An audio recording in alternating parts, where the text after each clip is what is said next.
Ce sont en grande partie les Européens qui financent l'OTAN, contrairement à l'idée répandue. En effet, on entend souvent que les États-Unis paient pour protéger l'Europe, mais cette affirmation est trompeuse car l'Europe finance en plus grande partie l'OTAN, et donc indirectement la puissance américaine.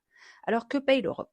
Les pays européens financent eux-mêmes leurs armées, les salaires, le matériel, les bases. Ces armées sont intégrées dans l'OTAN, qui sert de structure de coordination. Donc ces armées servent aussi la stratégie globale de l'Alliance.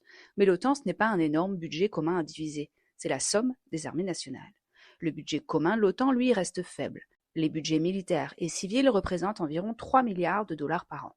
Les États-Unis en payent 16% et l'Europe et le Canada donc 84%. Les États-Unis dirigent mais ne paient pas pour tout. L'argent vient majoritairement des États européens eux-mêmes. Ensuite, quel est le rôle réel des États-Unis? Les USA restent essentiels, mais autrement. Ils apportent le commandement militaire, les capacités stratégiques clés, comme le nucléaire, les satellites ou le renseignement.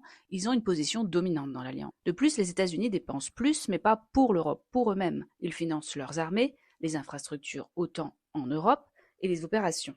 Et cette relation est asymétrique. Les Européens dépensent beaucoup, mais dépendent des États-Unis pour ces fonctions critiques. Résultat, ils financent un système dont ils ne contrôlent pas vraiment les décisions, et c'est le paradoxe européen.